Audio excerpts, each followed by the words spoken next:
Alors, tout d'abord, je remercie les organisateurs de m'avoir confié cette question, qui est de si on peut éviter les stomies dans les cancers du bas rectum. Aujourd'hui, et ça a été dit durant toute cette session, le traitement standard la chirurgie du cancer du bas rectum et l'excision totale du mésorectum, qui en général est précédée par une radiochimiothérapie dans les tumeurs qui sont localement avancées, et que avant le standard était de faire une amputation abdominopérinéale, et qu'aujourd'hui on est beaucoup plus vers une préservation sphinctérienne, et ceci car on a réduit la marge inférieure qui aujourd'hui peut être acceptable à 1 centimètre. Alors, le rationnel des stomies, dans une amputation abdominopérinéale, on n'a pas le choix. Il faut fermer le périnée et puis il faudra mettre la colostomie iliaque gauche qui est définitive. Par contre, quand on est dans une intervention qui préserve le sphincter et quand on réalise une anastomose colorectale, voire même coloanale ou intersphinctérienne, et aujourd'hui on le sait, le taux de fistule dans la littérature est entre 3 et 25%, raison pour laquelle on réalise une iliostomie temporaire afin de réduire non pas le taux, mais de réduire la gravité de ces fistules et par la suite, bien sûr, améliorer la prise en charge oncologique puisque ces malades peuvent avoir une chimiothérapie dans des délais. Mais le problème, le revers de la médaille, c'est que l'iliostomie se complique. Et les complications de diostomie aujourd'hui sont reconnues. C'est un taux de réadmission dans moins de 60 jours de près de 17%, avec essentiellement pour des déshydratations, des occlusions à 20%, des prolapsus, nécroses et rétractions stomiales qui ne sont pas négligeables, et que même le deuxième temps de la résection, ou plutôt de l'anastomose aussi se complique. Et dans la littérature, on le sait, c'est peut-être pas beaucoup, mais c'est 7% d'occlusion post-opératoire, d'infection de parois, de fistules anastomotiques. Alors, tout ceci retarde tout d'abord l'accès à la chimiothérapie, mais aussi retarde la fermeture de cette stomie dans près de 40% de chez malades qui dépassent en fait le délai des 6 mois. Et 20% de ces malades, malheureusement, ne sont plus devant une iliostomie temporaire, mais qui devient une iliostomie définitive. Alors, si on se pose du côté du patient, tout ceci, c'est pour nous, c'est chirurgical, mais du côté du patient, le plus important, et ça a été dit tout à l'heure par l'orateur avant, c'est la qualité de vie de ces patients. On le sait, ces patients ont donc une image corporelle qui est totalement changée, un impact sur leur sexualité, sur le fonctionnement, le changement de stomie. Il faut qu'ils se cachent pour changer les sacs de stomie. Il y a des fuites. Sur le point de vue travail et insertion sociale, c'est catastrophique. Et en plus, ils sont toujours dérangés par l'irritation au niveau de la peau. Et bien sûr, dans notre contexte, on le sait, c'est l'impact financier de ces patients-là. Et on ajouterait dans les pays, je mets ici le drapeau marocain, mais c'est tous les pays musulmans, le côté religieux de cette stomie qui est très dérangeant.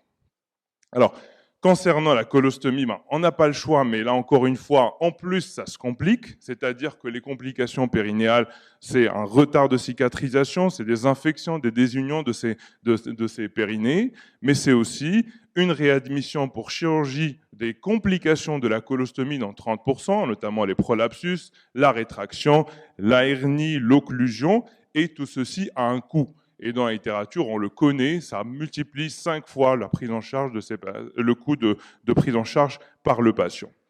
Et bien sûr, on le sait, et ça a été dit tout à l'heure, ça impacte aussi la qualité de vie des patients en post-opératoire. Et là, les méta-analyses, même s'ils sont relativement négatifs, mais quand on voit le détail, il y a un impact très important donc, de ces colostomies. Alors, est-ce qu'on peut se permettre de ne pas faire la stomie chez ces patients-là? Et pour cela, il faudrait trouver une alternative qui puisse tout d'abord diminuer les complications, ou au moins les mêmes complications, qui doit sauvegarder l'impératif oncologique, c'est-à-dire qu'on ne doit pas changer de technique chirurgicale, et qui doit donner des résultats au moins identiques, ou voire meilleurs, concernant le résultat fonctionnel et le résultat de la qualité de vie. Alors, la réponse est déjà dans la littérature, puisque finalement, pour pallier à la préservation sphinctérienne pour pallier à l'iliostomie temporaire, il y a l'anastomose colonale différée.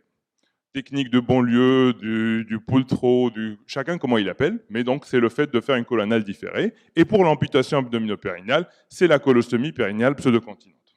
Alors c'est quoi, pour ceux qui ne connaissent pas la colonale différée? C'est le fait d'abaisser dans un premier temps, dans la même technique chirurgicale, d'abaisser le côlon et de le laisser donc battant de 7 à 8 cm en dehors donc de la peau pendant une semaine. Et dans la même hospitalisation, on coupe et on résèque le petit bout et on fait une anastomose colo-anale. Et le patient, dans la même hospitalisation, sort du service, peut-être moyennant 7 jours supplémentaires, sans iliostomie, et donc qui peut reprendre son activité, notamment sa chimiothérapie surtout. Alors, la petite particularité, c'est qu'on avait toujours un a priori par rapport aux résultats fonctionnels. Les résultats fonctionnels n'étaient pas très très bons, et ceci à cause du fait que l'ancienne technique, je ne sais pas si j'ai le pointeur, alors l'ancienne technique, en fait, on coupait au niveau à ras de la peau. Mais la nouvelle technique qui aujourd'hui nous permet de réduire toute cette interposition du côlon fait qu'on refait une autre anastomose colo-anale, comme ce qu'on fait en colo-anale standard, et en suture au niveau de la ligne pectinée. Alors, quels sont les résultats de cette technique? Et rappelons-le que l'alternative doit répondre aux 4 standards que nous avons vus.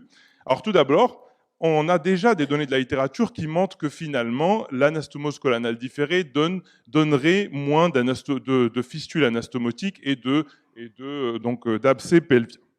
Sur le point de vue oncologique, et là, des courbes de survie qui peut-être sur des petits nombres de patients, parce qu'il n'y a pas beaucoup de séries qui le font, qui rejoignent ceux de la littérature. Et sur le point de vue fonctionnel, aujourd'hui, on a encore une fois quelques données qui montrent que ça donnerait de meilleurs résultats fonctionnels que la colo-anale toute simple, comme on a l'habitude de le faire. Et puis, aujourd'hui, peut-être pas beaucoup de données, mais il y a un essai randomisé qui est donc en cours de réalisation et qui compare la colonale différée versus une colonale toute simple et qui donnerait bientôt les résultats dans 3 ans à peu près.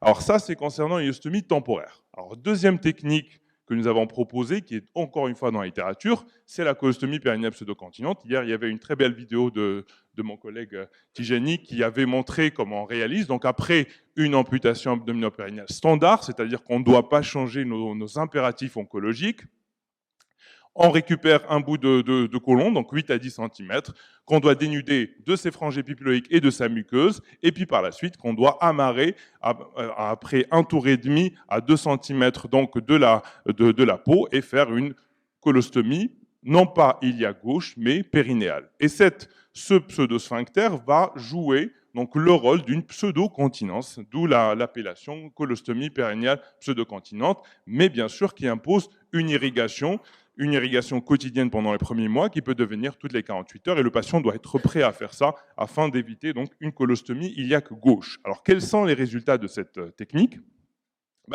Ça donne moins de complications périnéales et ça a été déjà montré. Ça ne retarde pas, au contraire, ça accélère la cicatrisation périnéale puisque finalement on apporte un tissu qui est bien vascularisé au niveau d'un périnée qui a été irradié. Sur le point de vue oncologique, là encore une fois, ça n'altère pas les résultats oncologiques, que ce soit sur la survie ou la survie sans récidive.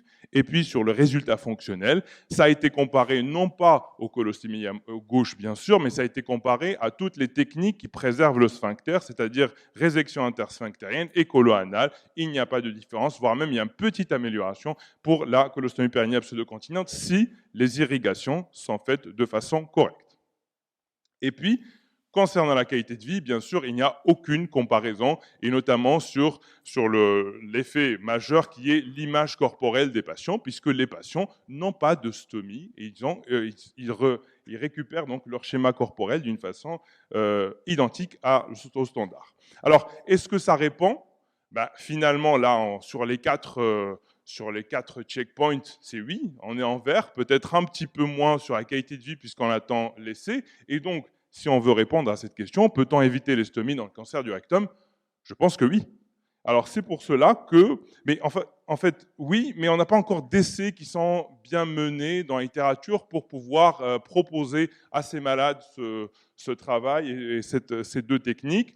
Raison pour laquelle donc, on a lancé un projet pilote depuis janvier 2018 avec les 2 chirurgiens du service pour tout adénocarcinome du bas rectum, à qui on a expliqué avec son consentement, on ne fait pas de colostomie. Quand il s'agit d'un patient qui nécessite une préservation sphinctérienne, donc c'est une anastomose cholanale différée scareless, donc bien sûr sans incision par voie basse, c'est une anastomose qui est différée à 7 jours après.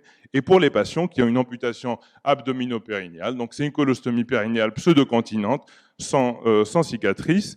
Et l'objectif, c'est de pouvoir donc évaluer la morbidité et les résultats fonctionnels ainsi que la qualité de vie des patients à 1 an. Et donc, ça, c'est une étude unicentrique, mais on voudrait bien qu'elle soit multicentrique si vous êtes intéressé à participer avec nous donc, sur le projet. Je vous remercie.